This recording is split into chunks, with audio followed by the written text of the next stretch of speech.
Delhi liquor scam కేసులో కవితకు ఉచ్చు బిగుస్తుంది. కవిత మధ్యంతర బెయిల్ను రౌజ్ అవెన్యూ కోర్టు తిరస్కరించింది. కవితకు బెయిల్ ఇవ్వొద్దన్న ఈడీ కౌంటర్ పిటిషన్ దాఖలు చేసింది. అయితే కవితకు బెయిల్ ఇస్తే సాక్ష్యాలను తారుమారు చేస్తారని ఈడీ కౌంటర్ దాఖలు చేసింది. దీంతో వాదనలు విన్న రౌజ్ అవెన్యూ కోర్టు ఈడీ వాదనతో ఏకీభవించింది. కవిత మధ్యంతర బెయిల్ను తిరస్కరించింది. కేసులో కవిత పాత్ర ఉన్నట్లు గుర్తించిన కోర్టు బెయిల్ ఇచ్చేందుకు నిరాకరించింది.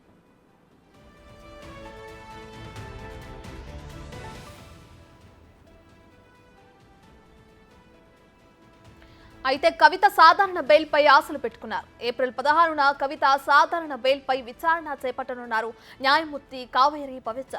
అయితే కవితకు ఇప్పట్లో బెయిల్ వస్తుందా రాదా అంటే తాజా పరిణామాలు చూస్తుంటే రాదనే సమాధానం వస్తుంది. ఇక Delhi liquor scam, money laundering కేసులో ఇప్పటి వరకు ఏ ఒక్కరికి 6 నెలల్లోపు బెయిల్ లభించిన దాఖలాలు లేవు. బిషేక్ బోయిన్పల్లి మొదలుకొని ఇటీవల బెయిల్ మీద బయటకు వచ్చిన సంజయ్ సింగ్లే దానికి ఉదాహరణగా చెప్పొచ్చు. దీంతో కవితకు 6 నెలల వరకు బెయిల్ ఇచ్చే అవకాశాలు కనిపించడం లేదు.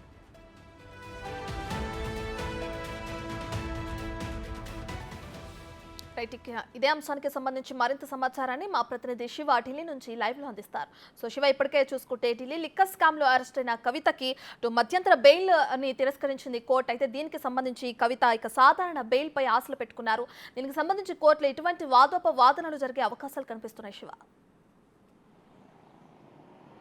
రత్న, ఢిల్లీ లిక్కర్ స్కామ్కి సంబంధించి Delhi liquor scam money laundering కేసులో అరెస్ట్ అయి ప్రస్తుతం తిహార్ జైల్లో ఉన్న కవితకు సంబంధించి బెయిల్ మధ్యంతర బెయిల్పై నిన్న రౌజ్ అవెన్యూ కోర్టు న్యాయమూర్తి కావేరి బవేజా మధ్యంతర బెయిల్ పిటిషన్ సంబంధించి తీర్పును వెలువరించారు. బెయిల్ పిటిషన్ తిరస్కరిస్తూ బెయిల్ ఇచ్చేందుకు నిరాకరించారు.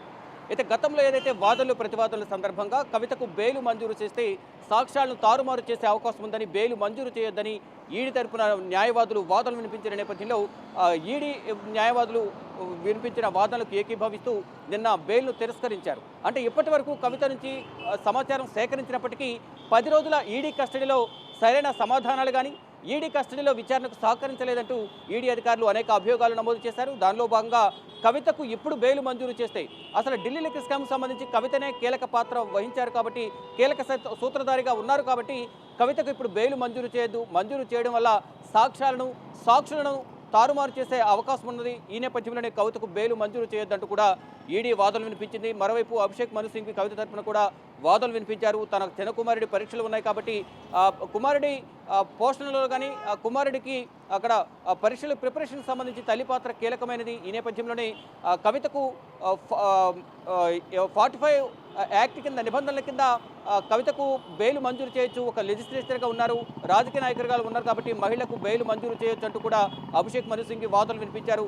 కవిత ప్రభావవంతమైన వ్యక్తి కాబట్టి, పలుకుబడి ఉన్న వ్యక్తి, మాజీ ఎంపీగా ఉన్నారు, ప్రజెంట్ ఎమ్మెల్సీగా ఉన్నారు కాబట్టి సాక్షులను ప్రభావితం చేసే అవకాశం ఉంటుంది. గతంలో ఎవరైతే అప్రూవర్గా మారారో అప్రూవర్ను కూడా బెదిరించినట్లుగా కూడా అభియోగాలు నమోదు చేశారు ఈడీ అధికారులు. ఈ నేపథ్యంలోనే కవితకు బెయిల్ మంజూరు చేయదు. ఏదైతే ఢిల్లీ లిక్కర్ స్కామ్కు సంబంధించి రూపకల్పనలో మొదట ఢిల్లీ పాలసీ రూపకల్పన విధి విధానాలకు సంబంధించి అభిషేక్ బోయిన్పల్లికి సంబంధించి కూడా గతంలో అనేక అభియోగాలు నమోదు చేశారు.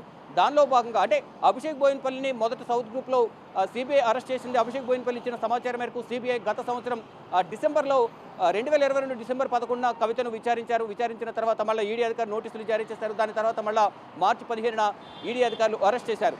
అయితే ఢిల్లీ లిక్కర్ స్కామ్ రూపకల్పన విధి విధానాలు కీలక పాత్ర పోషించింది ఢిల్లీ ప్రభుత్వంలో మీడియా కోఆర్డినేటర్ ఉన్న విజయ్ నాయర్ అలాగే కవిత పలుమార్లు ఈ ఢిల్లీ లిక్కర్ పాలసీ రూపకల్పన విధి విధానాలకు సంబంధించి పలుమార్లు సమావేశమయ్యారు.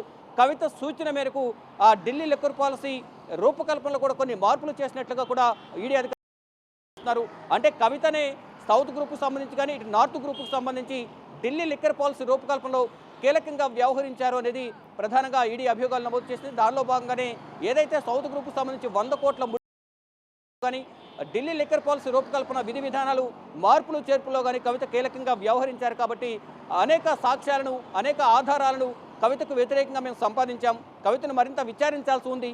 ఇప్పుడు బెయిల్ మంజూరు చేస్తే మొత్తం సాక్ష్యాలన్నీ కూడా తారుమారు చేసే అవకాశం ఉంది కాబట్టి కవితకు బెయిల్ మంజూరు చేయొద్దంటూ ఈడీ అధికారుల తరపున న్యాయవాదులు వాదనలు వినిపించిన నేపథ్యంలో ఇటు రౌజని కోర్టు న్యాయమూర్తి కావేరి బవేజ కూడా ఈడీ అధికారుల వాదనలకు ఏకీభవించి కవితకు మధ్యంతర బెయిల్ను తిరస్కరించారు. ఇక మధ్యంతర బెయిల్ తిరస్కరించిన నేపథ్యంలో రెగ్యులర్ బెయిల్ ఈ నెల 20వ తేదీన రెగ్యులర్ బెయిల్పై వాదనలు వినాల్సి ఉంది. కానీ మధ్యంతర బెయిల్ తిరస్కరించిన నేపథ్యంలో సాధారణ బెయిల్పై త్వరగా విచారణ చేపట్టాలని నిన్న కవిత తరపున న్యాయవాది మోహిత్ రావు పిటిషన్ దాఖలు చేసిన నేపథ్యంలో 16వ తేదీన కవిత సాధారణ బెయిల్ రెగ్యులర్ బెయిల్పై వాదనలు ప్రతివాదనలు కొనసాగే అవకాశం ఉంది.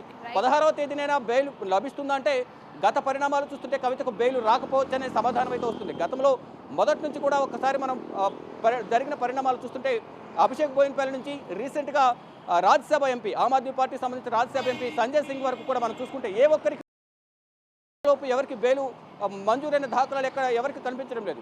అభిషేక్ బోయిన్పల్లి 2022 నవంబర్లో అరెస్ట్ అయ్యారు. రీసెంట్గా 2 వారాల ముందు తన భార్యకు ఆరోగ్య సమస్యలు ఉన్న నేపథ్యంలోనే సంవత్సరంన్నర తర్వాత విడుదలయ్యారు. సంజయ్ సింగ్ కూడా 6 నెలల తర్వాత విడుదలయ్యారు. ఇటు ఢిల్లీ మాజీ ఉప ముఖ్యమంత్రి మనీష్ సిసోడియా ఎప్పటికీ తిహార్ జైల్లోనే ఉన్నారు. 2023 ఫిబ్రవరి 26న అరెస్ట్ అయ్యారు. ఇప్పటికీ కూడా ఆయన జైల్లోనే ఉన్నారు. మరికొంతమంది అప్రూవర్గా మారినప్పటికీ కూడా వారందరూ కూడా మొదట హెల్త్ గ్రౌండ్స్లో బెయిల్ లభించిన తర్వాత వారందరూ అప్రూవర్గా మారారు. మొత్తంగా చూసుకుంటే కవితకు ఇప్పట్లో బెయిల్ రాదు అనేది ఈడీ వర్గాల నుంచి మనకైతే వస్తున్న సమాచారం ప్రకారం తెలుస్తుంది. Thank you Shiva.